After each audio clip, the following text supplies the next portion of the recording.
And it looks like we are recording. Hooray!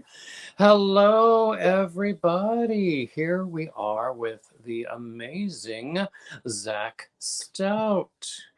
Who knew? Oh my goodness. So Zach and I met a number of years ago. I think it was before either one of us had a channel. Oh, Yeah, we met through a Facebook men's crochet and knitting group, I think, and just started up an acquaintance there. I'm sad that we have never met in person, but such is life. Yeah. I know. I don't get a whole lot of in-person yarn relationships. Yeah, exactly. Actually, I stop me because I will make it all about me if you give me half a chance. But I was just going to say that I'm going to go to a men's fiber retreat in the fall. That I'm sounds really like fun. I've always wanted to go to one of those, but they're always so far away from me. There's one in Black Mountain, North Carolina. I think it's in November. Okay. And I'm really horrible with geography, so I'm not sure how far North Carolina is from Arkansas. It's a lot closer than Albany, New York. I'll tell you that. Yeah, and I know there's one that takes place in like Washington and Seattle area. And so it's like clear across the country. So Yeah, that's a bit of a schlep. yeah, not a lot happens in Arkansas, Texas area, which is where I'm at. Well, I think wherever you are, it's pretty exciting. Hopefully. So, but actually, in the time that I have known you, you have just shot into stardom as a YouTube star, as a designer, as a an influencer, and also in other circles, and also in real life, you are a mental health professional. Is it this month or last month? It was Mental Health Awareness Month. In May. May, Last okay. month. I think every month should be Mental Health Awareness Month. I agree. Because believe you me, I'm aware of my mental health every month. Me too. Same. It's like slapping me in the face every day whenever I go to work. So. And I've actually been rather open about some of my struggles, particularly this year, this winter. I call it my winter of discontent. So let's talk about you. How long have you been doing yarn? Let's see. I started crocheting in at the end of 2016. So it's been about 4.5 years. I think it was like October, November. Yeah, 2016. Because it was before my first niece was born, because that's why I started. Oh, you started because you wanted to make something for her? My sister actually contacted me and asked me about making a baby blanket for her daughter, but nobody in our family was really crafty in that kind of way. But she knew that I was pretty crafty in other areas, but that I was also willing to try new things so that I could, learn. So I got some yarn and I got on YouTube and I watched some tutorials and I made a baby blanket for my very first niece. Her name is Kinsley. And I just never stopped. And I think that's about the time that we met. And I know that's about the same time that I picked up the hook. And, there are tremendous resources on YouTube for learning. Yeah, it was fantastic. It was like this whole world that I had never even heard of or seen before. And that's when I think I started trying to venture out, like on Facebook with the groups and on YouTube with the podcasts and all that, just to try to get to know more people that were doing that. Because I knew nobody that knit or crochet before I started that. And so it was very interesting to see like how large this world is. So it was really cool. I think that's great. Yeah. And that's really my experience too. Although actually I I grew up with it because, you know, both grandmothers and my mother, they all knit and crocheted. And it was my grandmother who taught me when I was a kid, but then I put it aside and picked it up. Oh, well, it was in 2016, I would have to say about this. It was in early 2016, though, and you said you picked it up in late 2016. Mm-hmm. Yeah, Yep. but it He was actually, born in January of 17. mm-hmm. So I knew it was right around towards the end of that year.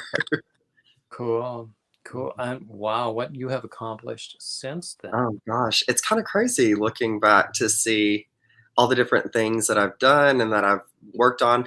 I really kind of pushed myself after I started learning because I just wanted to know so much about it, that I don't know. It was kind of like I'm all in. Whenever I really get into something, I'm like fully committed to it. So I was crocheting every day for hours a day, learning new stitches and learning about yarns and watching Mm-hmm. podcasts and, figuring out how to try to read patterns. And I remember that whole thing. It was a mess. But yeah, I was like fully immersed. As soon as I realized that this is really cool and it actually helped me, manage a lot of my anxiety that I was feeling, I was like, okay, I want to know more about this. Actually, since you bring that up, I have talked to a lot of people, especially men, Hmm. who have shared how crochet or knitting or both are really healing practices or meditative or prayerful even Hmm. in in their own processes. I mean, you know, we were talking about, I don't recall whether I had hit the record button before or after, but we were talking about Josh of Combat Crochet, who Hmm. um, found it immensely helpful as he was dealing with his own Hmm. PTSD issues, and now he helps other people, his own brothers, he calls them, fellow combat veterans with their Hmm. PTSD issues. Listen to me. Um, um, PTSD issues with by helping them to learn that, just as you know, he'll be the first to tell you he's not a professional, but he just teaches this. Hmm. It's sort of like the 12-step model, where it's not like, I'm not here to give you advice, I'm here to tell you what works for me. Hmm. I think And it it's works for him, and it has worked for people he has helped. yes, I love that. I think he's done so much for the community. Mm-hmm. Starting to see him everywhere, and it was really cool. Mm-hmm. Whenever he first started, with his YouTube channel, we actually did a crochet along together, Oh, I didn't years know that. I think that's great. years ago. I think that was probably in 2018. It was the same year that I started my podcast. Um, was that 18? Yeah, that was 18. Okay. Uh, but we did that. And so I got to know him, through that process, but just watching everything that he's done and how vocal he's been about how much it's helped him. And then the TikTok that has been going on, and he's got, videos that getting thousands and thousands of views. And I Uh, saw that recently he was in an ad for Michael's. And I think it's yes, fantastic exactly. because Yeah. he's bringing awareness to so many things that need awareness brought to it. And he's showing that men can really dominate in this type of industry. I think it's really cool. I'm not sure I like the word dominate, but I know what you mean to Yeah, say. it's Um, it's neat the way that he's able to, I guess, kind of take it on and mhm. make it something that is just going against the grain for what's the norm. Well, yeah, that's true. I mean, so many of us were all about subverting the dominant paradigm of, Mhm. you know, what is supposed to be, whatever that is. Um, so yeah, but you know, since you have started your own social media presence with your YouTube channel, what you call your podcast, Mhm. it has grown hugely. You have a huge public, and you have, and you know, they call you an influencer An now, influencer. and So you good. have yarn manufacturers and distributors reaching out to you, and you have your own designs going out there.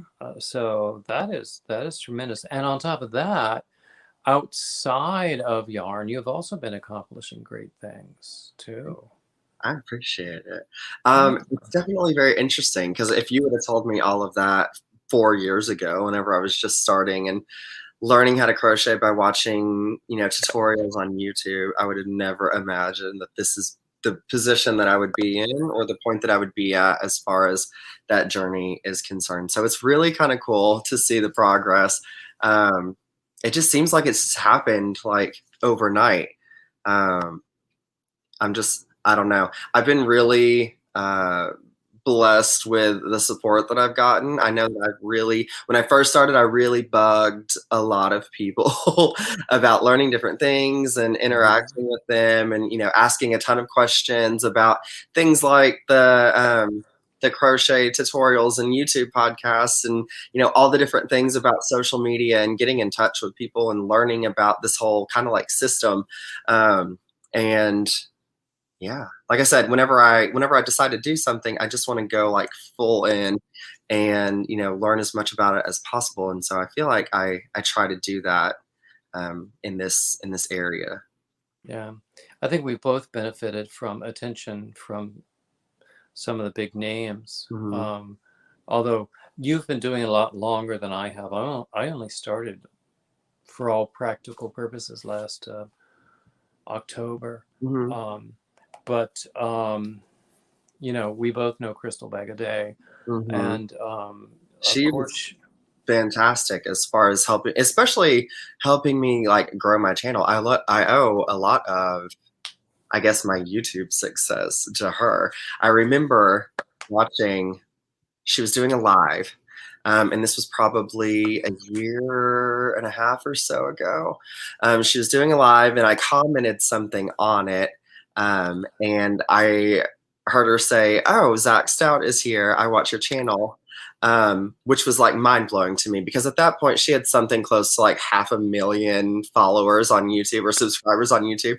My channel was at like 1,000 or 1,500. Like I was about a year in, and I was like, oh my god, like this is ridiculous. But as soon as she said that, everybody that was watching her live, it's like I got an influx of subscribers, and I remember I gained like 700 or 800 in like a 24-hour period, and it was like mind blowing to me how fast something like that could happen, and then it just kind of started gaining momentum from there.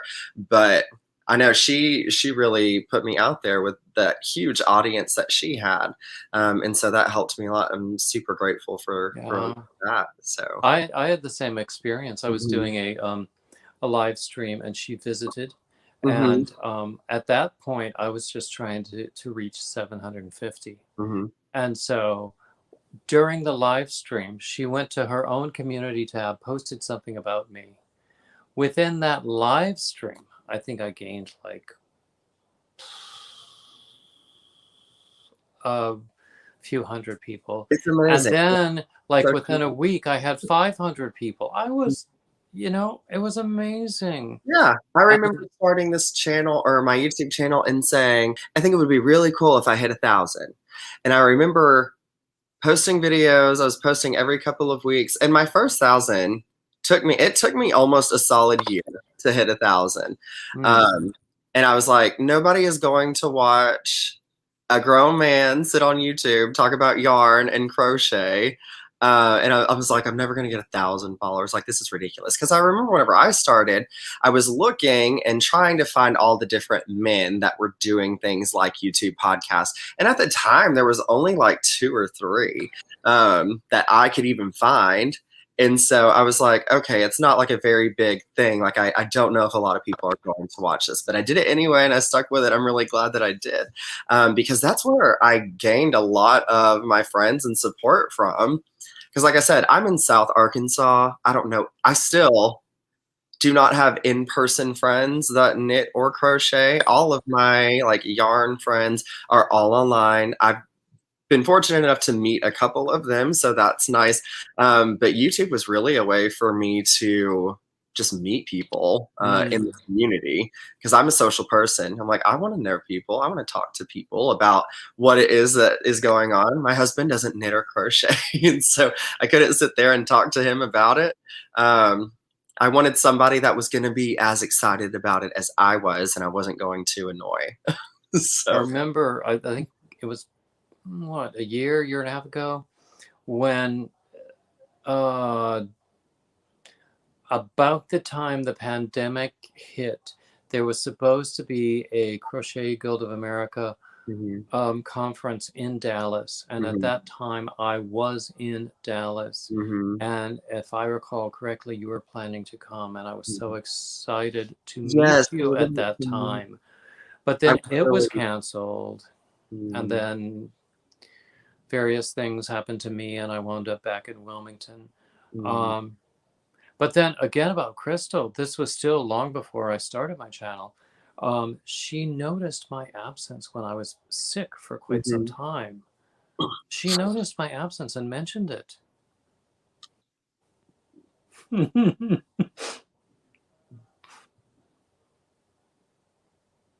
She's very sweet. It's okay. I'm sorry. You're fine.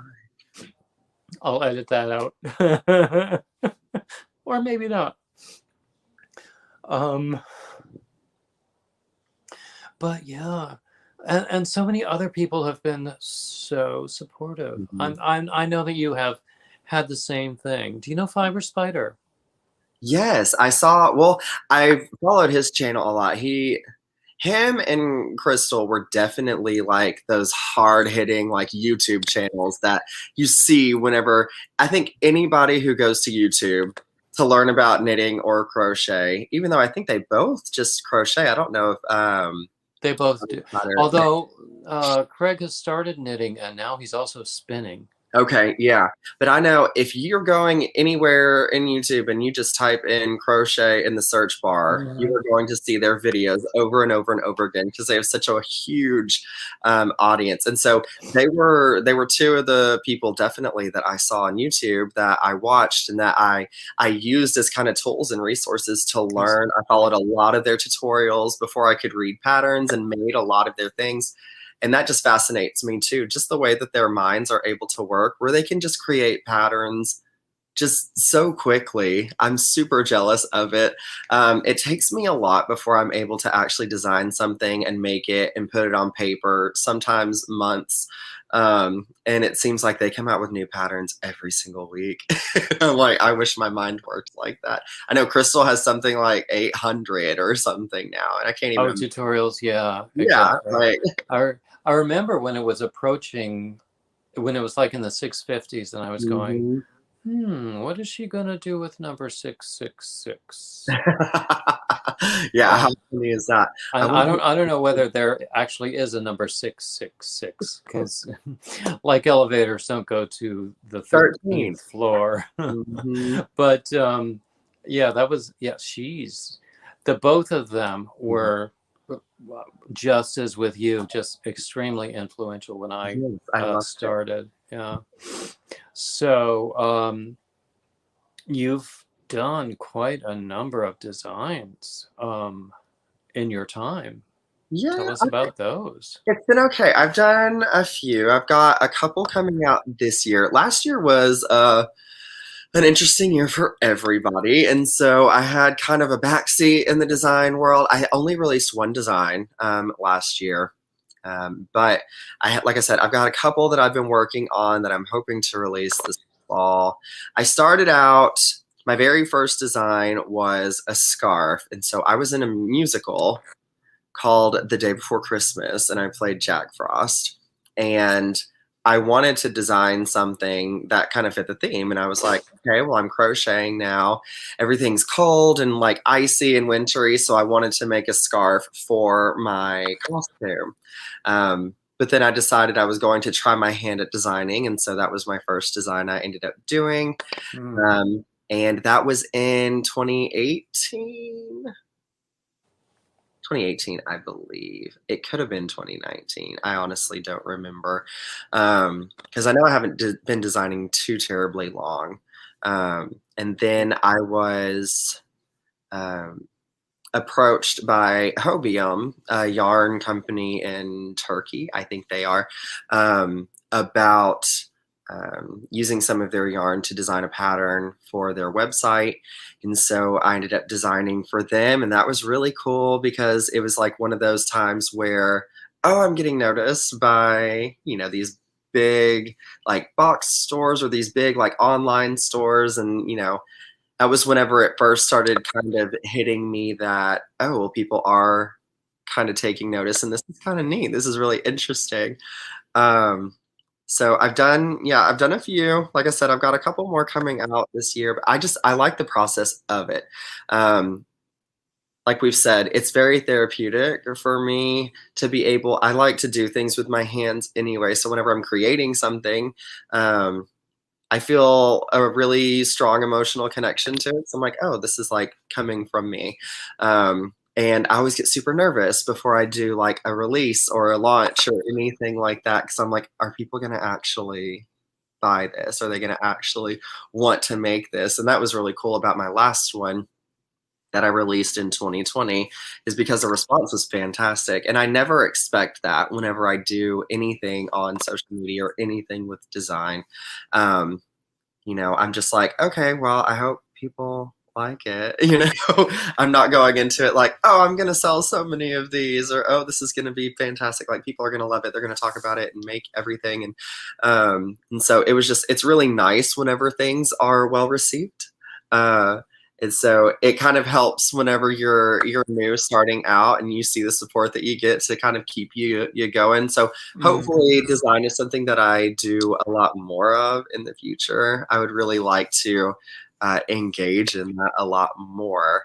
But so what would you say is your process when you design? Well, so it's interesting.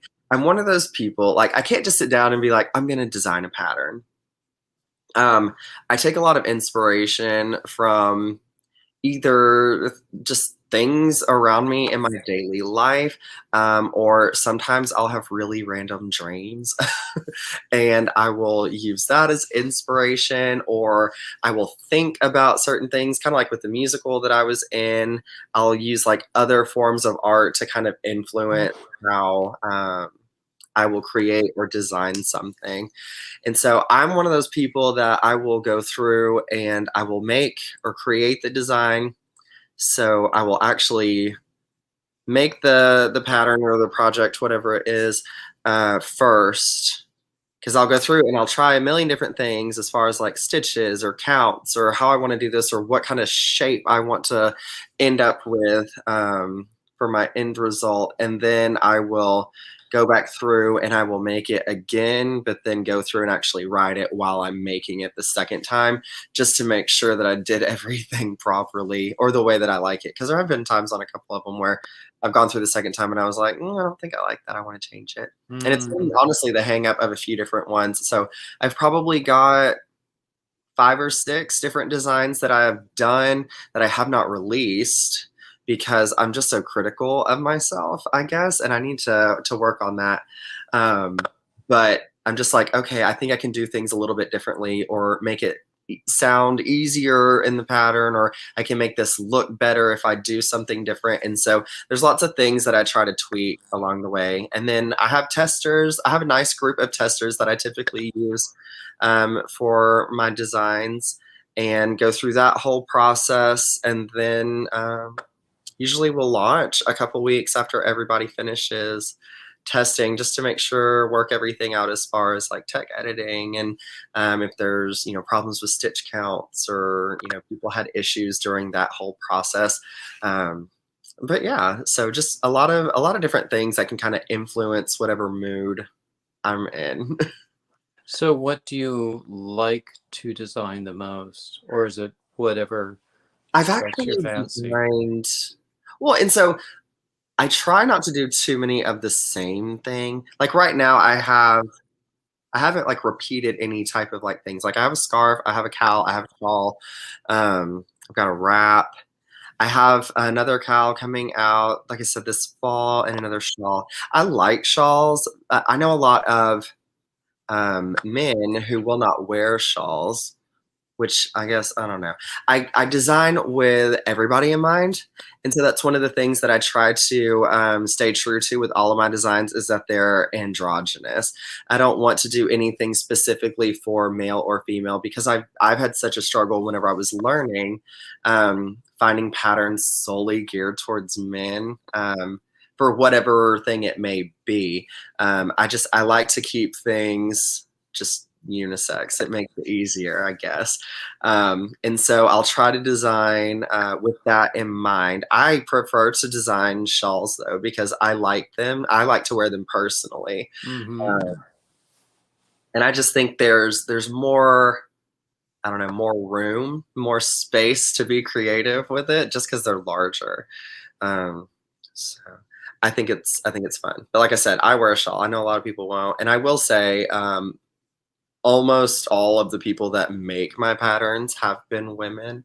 But also I'm hoping that more men are getting, involved in the craft and they're willing to do something or try something new like that. Well, have you found even in the time that you've been doing it that there are more and more men doing yarn? Mm-hmm.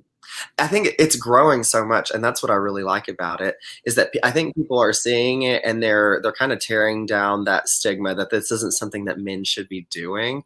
I still get people in my own life that are like, why do you crochet?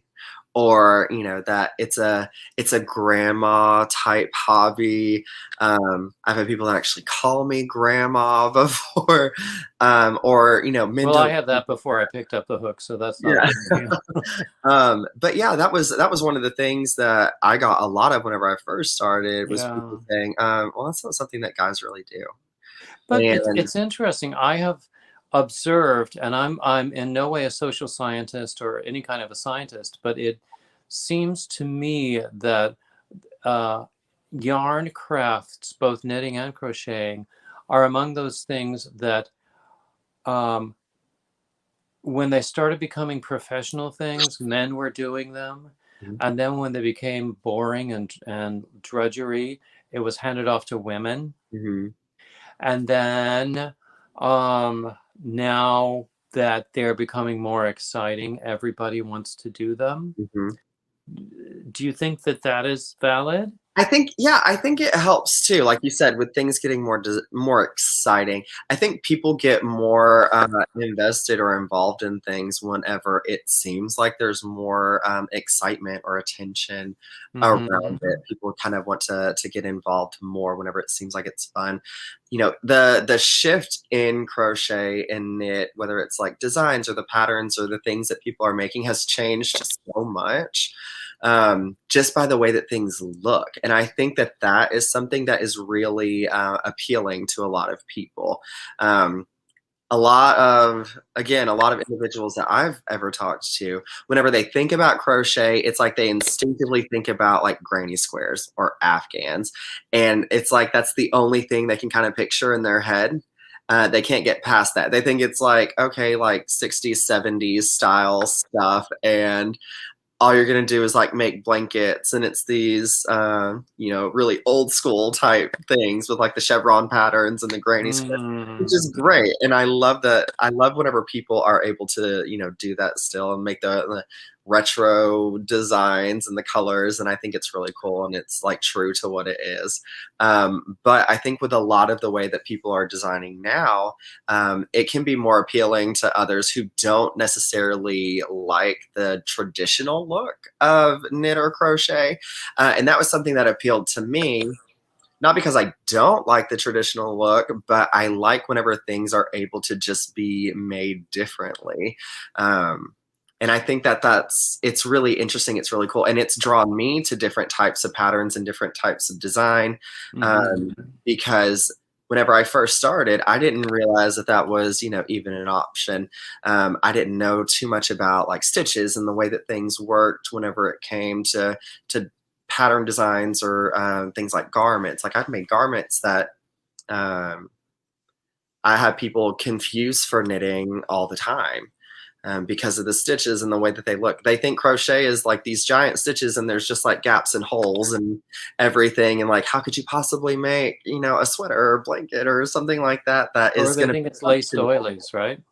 Yeah, like Yeah, yeah. that's what they think of. And that just causes me anxiety whenever I see those because I don't know if I'll Mm. ever be able to make something like that with like thread.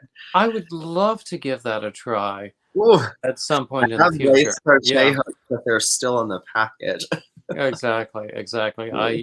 In fact, I have some beautiful fingering weight yarn Mhm, that I've talked about many times mhm, because it's just so beautiful. mhm. And so what I'm doing is just holding on to it and listening, waiting for the yarn to tell me what I should make with it. I love that. I have a hard time with a lot of the yarn like that too. And I think I'm a little bit odd whenever it comes to crocheting. A lot of the crocheters I know don't prefer to work with the smaller yarns, but I prefer fingering weight and DK weight over anything else whenever I'm making anything. Um, It took me some time. I used to mhm, say um, that I was a dyed in the wool, so to speak, worsted boy, mhm, but I have really come to love DK, mhm, and I can see my preferences leaning lighter and lighter, mhm. and never really cared for anything larger than a 5 weight. Yeah, bulky weight wasn't something, and I guess like just texturally, I don't know.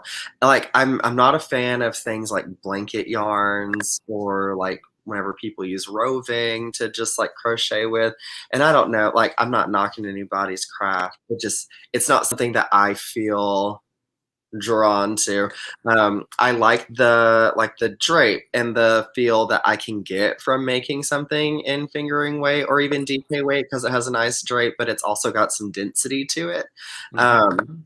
because whenever I started venturing more into like crochet garments and I love making sweaters, I definitely wanted them to not be like stiff. And I found that whenever I would make different things like that, especially when you're trying to use really tight stitches to prevent things like holes or gaps or whatever it may be, and you're using like a worsted weight yarn, it's difficult for it to not be so stiff or so heavy, depending on, I guess, the fiber content that you've got too. But I really like those smaller weights. So is there any kind of an article or any kind of a technique that you've tried and you've had enough and don't really need to do it again? Oh gosh. Let's see. I I don't used to know. ask this when I was doing interviews with opera singers, and I Uh-huh. would say, "Are there any roles that you just don't need to do anymore?" Well, and I don't know that there's any type of like stitch or anything that I don't like or that I've had, necessarily like trouble with. Um, I don't know.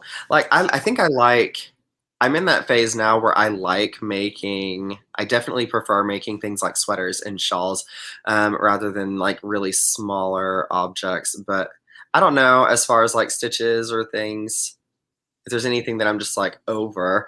Um, I don't know. I'm pretty open minded with a lot of that kind of stuff. Have you done much Tunisian? I've actually never done Tunisian, and so that is something that I would like to learn. Another one, Tony, on she's got her Oh TL yes, I crafts. know who you mean. Yeah, Um, TL Yarn and Crafts. Yeah, yes, I know she's got tons of tutorials, and I follow her on that's where I learned. Facebook and Yeah. Instagram, and we've done a live together with Lion Brand. And I just think she's fascinating to me too. Another one of those designers that is just really, really neat. I love the look of Tunisian. And I used to always say, because whenever I first saw it, I was still very new to crochet. And I was like, I want to learn as much as what I can just using traditional crochet before I try to like branch out and do different things. And it's just something that I haven't done yet, but hopefully I'll get into it. Kind of like knitting. I would like to learn that at some point too. Knitting is a mystery to me, and It's I'm difficult. I'm I've tried okay so leaving it hard. that way. I can't do it. Yeah, I don't know what I think there's still enough to learn with crochet that I haven't done yet. yeah, So there's so much that I could continue to do with that. I know the couple of times that I've tried to knit, it has ended in me just using profanity, and so I'm like, maybe not for me right now. gosh, I never use bad language when I have yarn in my hands. What kills me though is that I'm a perfectionist, and so whenever I try to learn something new, I expect myself to be able to get it and to understand it very And to quickly. do it perfectly the first time? Yes, and I can't with knitting. I will say whenever I first started crochet, I felt like I was pretty good at it. Like I kind of got the hang of it very quickly.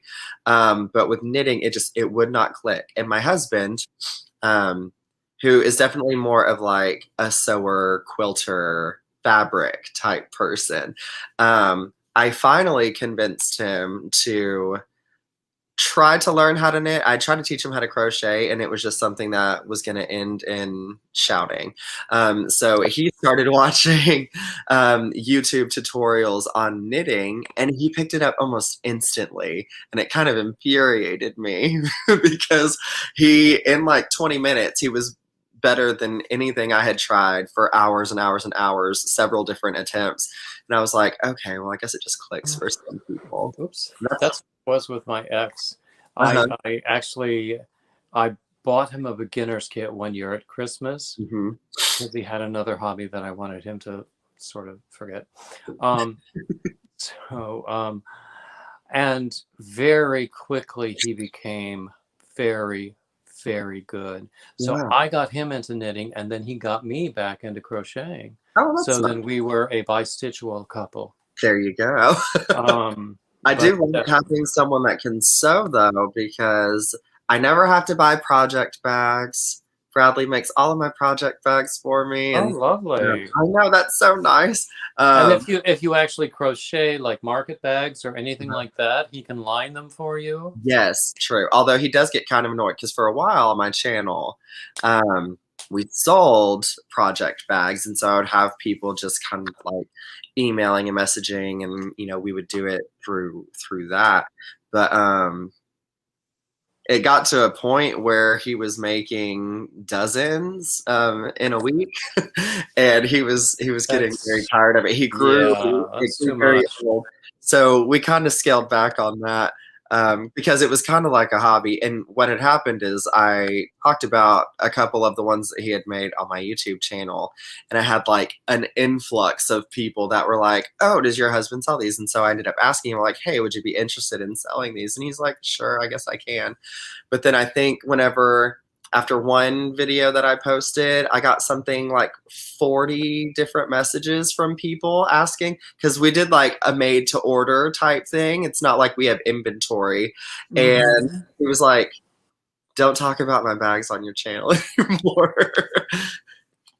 So Yeah, it stop can that. get overwhelming. Oh, Yeah, I fully understood. So I was like, okay, you can just make them for me now. yeah. Well, that also leads into the question, what about your own crochet output? Do you sell it? Do you donate it? Do you give it away? Kind of all of the above. It was very interesting. Whenever I first started, I started making a lot of things to sell. We have what's called a handmade market here in my town that our art center puts on, and they do that twice a year. And so I would make different items like scarves and hats and shawls, maybe a couple blankets, and I would go and I would sell the items. But then I don't know, I became a little bit more selfish as time went on. And I was like, I'm only making things to sell, and I'm not making things for myself. Or I would see things that like I wanted to make for myself, and I'm like, oh, I don't have time for that because I've got to get ready for this market. I've got to make, 30 hats in the next week and a half, or I've got to do this. And so it was, I don't know, kind of robbing me of like my joy of crochet. And it started to become more like a chore or a job. And I was like, that's not what I wanted to do. So I haven't done markets in the past couple of years, But I have been really involved with Hat Not Hate through Lion Brand last year and this year, making hats for them. And so definitely doing that again so I can donate to the cause, because I think it's such a great message that they're able to do. Have you heard about my Hat Not Hate project? What is your Hat Not Hate project? Well, allow me to tell you. I am inviting subscribers to my channel to guess how many hats I will complete by July 21st. Okay. And also how much blue yarn I will have left over. And there will be prizes. And there will also be a marathon live stream, because that should also coincide roughly with about the time that I have, if all goes well, that I become monetized. So it should be a big party with lots of champagne. You know, it doesn't take much for me to like. Goal for this year, so I hope that I'm able to reach that, but I'm pretty close, so I might actually be able to pass it, but I cannot remember the actual date for when everything has to be sent in. I think for Hat Not Hate, the deadline is August 1st. Okay, I was gonna say I think last year it was August, but last year I did 20, and so I wanted to do more than 20 this year, and I have over 20 already, but my goal for this year was 30, and so I think I'll be able to do that. Crochet is quite a bit faster. I know a lot of people that are knitting, and crochet is very quick. But a lot of people have started using those crank knitting machines, I know. And they can turn them out like a mile a minute. So fast, yeah. And I thought I was doing good so there's a certain pattern that I like because I've got it memorized now, and so it's the one that I use for all of these different hats. I just like the way it looks too. But it takes me about 2.5 hours to do one hat start to finish, and so I'm like, oh, it's not bad. So I can just kind of knock one or two out a night, depending on how much time I've got. I have a bunch of free hat patterns on my blog. And I make all of my hat patterns free just because of this. Oh, that's awesome. Yeah.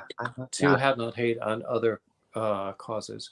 My other patterns are not free. That's okay. None of my patterns are free. No. I have tried to design hats and I can't do it. I don't understand. I just don't grasp the head shape or the sizing. But whenever I try to design my own, they never turn out right, and it just looks. But I can follow a pattern very well. Well, take a look at my blog. But I cannot create my own hat pattern.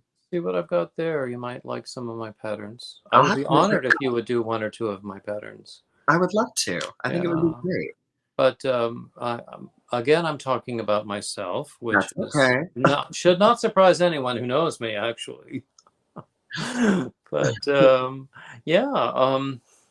so outside of the yarn world, you're pretty young, but have accomplished a lot. I try. I try to keep myself busy, and I try to be involved in a lot of things until the point that I stress myself out, and then I start to scale back. But I do dabble in a lot of different things. So yeah, I mean, as long as I've known you, you've been into running, and you've been doing marathons, right? Yes, I'm actually training for another one right now. Wow, that just amazes me. Whew, thankfully, it's in November, so it's going to be cool outside. Well, the only time I ever run, it's to the dinner table. That's okay. I love it too. So this will be my 4th marathon. It was supposed to happen in March, but COVID, of course, it kind of squashed it. And it's given me a little bit more time to prepare for it, so that's not too bad. I've done the Little Rock Marathon that takes place in Arkansas. I've done that one twice, and I have done the full the half once, and I've done a full marathon in Texas. And so I'm training for the Little Rock one again, but they have rescheduled it to November, and so like I said, it'll give me a few more months to really train and get ready for it, but it's going to be so much nicer because it won't be hot. Because it doesn't sound like it, but even in March in South Arkansas, we're already approaching temperatures in the 80s in March. And so it's just not very comfortable running for, 4.5 hours in the Yeah. heat. I've lived in Dallas, and Mhm. Oh, so yeah. and now I Even live in from training, southeastern yeah. North Carolina, so I know a little bit about southern weather. Yeah. I usually don't even go now until around 8 or 9 o'clock at night. Because right now it is, I don't know, probably around 7:30, 7:40, 8 o'clock around here. And it's still in the 90s right now. Like, it's hot. Wow. Yeah. I haven't checked what the weather is here today, but I'm Mhm. sure it didn't get into the 90s. Yeah. Oh, we got over 100 today. At this point in South Arkansas, I say usually around June to September, beginning of September, we will hit high 90s or 100 or more every day. It's Mm. unbearable sometimes, but I can well imagine. yes, I've grown up my whole life in the South, so I'm kind of used to it, I guess, but it still just seems rude every summer whenever it gets here. Rude, yeah. It It's is. It's it's funny hateful. because I don't understand. I've lived in several different regions of the Mhm. country. I can remember one time going to like it was a training program when I was in school. I went to the Twin Cities and I was saying, "Oh, I like it here." And a native said, "Oh, but it gets so humid there." And at Mhm. the time I was living in South Florida and I just laughed in her face. Yeah. Yeah, you're like, "Oh, you have no idea." I wish it would get more cold here, though. I know what was this year? This past February, I think it was February, yeah. Oh, when that Yeah. horrible cold Our spell. snowpocalypse that we had. So we got a foot of snow here in my tiny little South Arkansas town. But what was crazy about it is that that was the most snow that we had gotten in over a century in this part of the state because it just doesn't happen. I tell people all the time, normally in November, December, we might see the 50s. Um, there's plenty of times where I'm wearing shorts and a tank top on Christmas because it is almost warm outside. So for us to get snow, especially in almost springtime, it was crazy because we're not equipped for that at all. So we I'm got 1 foot of sure. snow, and this whole region of the state like shut down. Um, I have a Did pretty lots long of people lose power? Oh yeah, a lot of people did. A lot of people in Texas did. In Arkansas, we did like the scheduled like rolling kind of blackouts where different areas of town would be out, but like we don't have, like salt trucks or anybody that can like clean the roads off. And so you just had to wait for it to melt. And I commute an hour to work one way.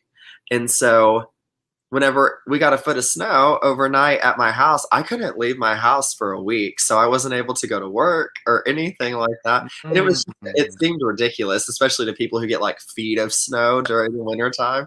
They're like, "Oh, you only got a foot of snow." And I was like, "But you don't understand." Like, and it just took forever to melt. And then it would start to ice over because it would get cold at night.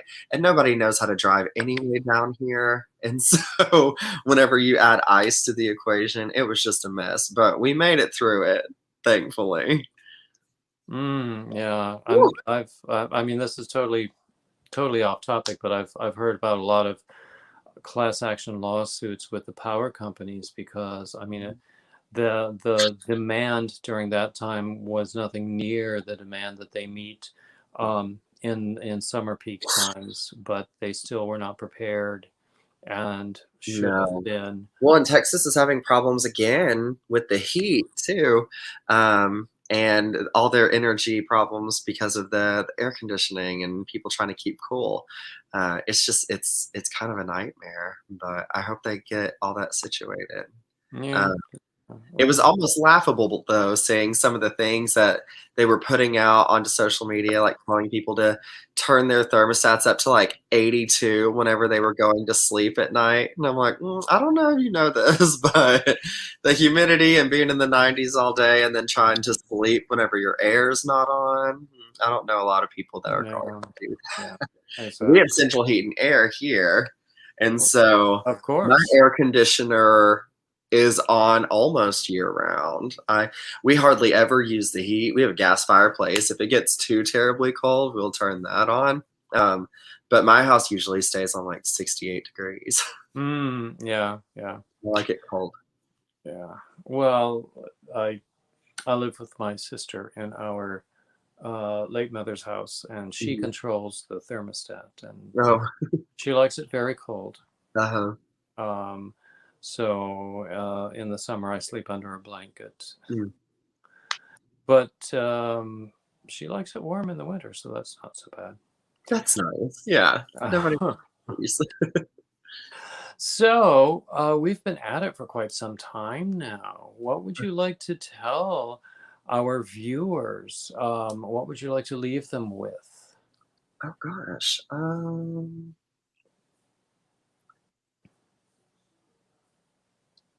Let's see.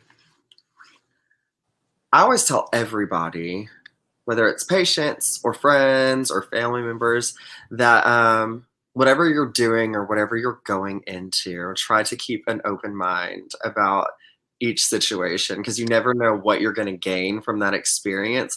I'm definitely one of those people that try to look at experiences as like learning experiences and not necessarily just good or bad. I'm kind of like a hopeless optimistic whenever it comes to different things. I always want people to try to, like I said, just gain something from whatever they're doing. And hopefully that makes it a little bit more bearable or something that they can look back fondly on. But just try to be open-minded with whatever you're trying or you're experiencing because you might really love it. You might learn something new about yourself. I think that's lovely. And actually, when I watch your podcasts, Mhm. you always close with a thought like that. I I, try I, to keep some sort of mental health commentary or, little tidbits in there because I do like to remind people that this is a big part of why I continue to do this and why I continue to crochet because I've seen how well it has worked for me.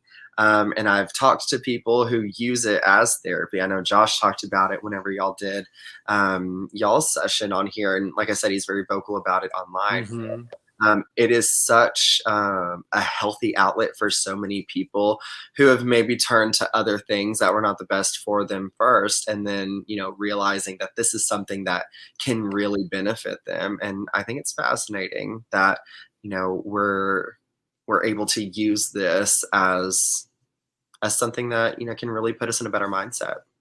And he did say actually that once he started doing this, that he stopped making poor decisions. I know. I think it's good. It is almost like a trance. We talked about meditation or like people's prayer, but it hmm really is. And that's what I like so much about it is that it's just something that pulls you in and it takes your attention and it takes your focus. And you're able to just put all of that energy into whatever you're making. hmm Yeah. And then hopefully feel proud of yourself at the end whenever you get to look back at what you did and hmm see kind of the fruits of your labor. And I love that. I'm sure you know this from your background, from your studies. I read a long time ago something about this thing about finding that space where you're like totally focused. And I Mhm. think the article talked about the specific kind of brain waves that are emitted when you're in that space. I think it was called theta waves. Okay. And the more you can do that, the better off you are. Mhm. And that's a lot of us find that when we're working with yarn. Mhm. I used to find it back in the day when I was like on the piano bench. Oh, yeah. It's it's something we should all find.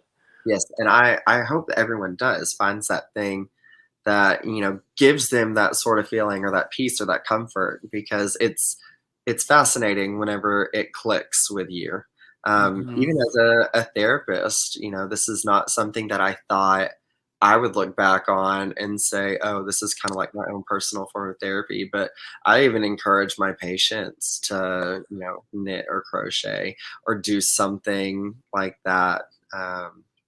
Because of the success that I've seen with so many other people. And I've actually had patients from the hospital that I work in that told me that they picked it up and they have been able to tell a big difference in themselves over time, which I once met an art therapist mhm, who, and I've told this story before, who told me that she would teach crochet to like these at-risk youth.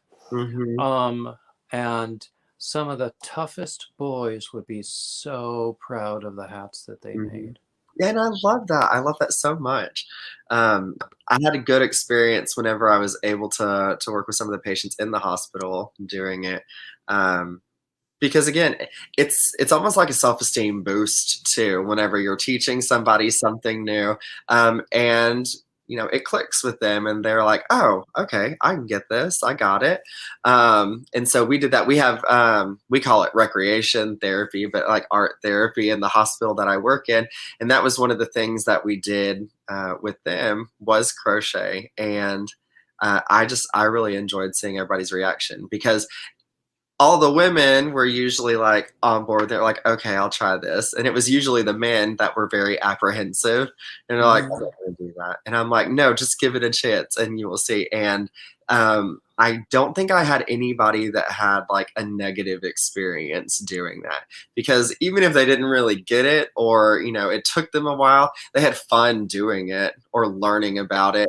And that's really, what we hope that people gain from, trying Mhm. something like this is that you're just going to have a good time and that you're going to enjoy yourself. Yeah, So, exactly, exactly. And mhm, I've been in art therapy experiences where, even though it wasn't with yarn, it was pretty darn nice. mhm. Yeah. Okay. Well, I want to thank you so much for Thank coming you. and doing this interview with me. I think it's wonderful and very kind of you to do this. And Oh, I also want to thank all of our viewers who have been watching us for this whole time. And of course, I will add all the standard, like, subscribe, comment, share, all the of it. standard YouTube All crap, of it. and all of that. Keep coming back. And I'm going to click the end.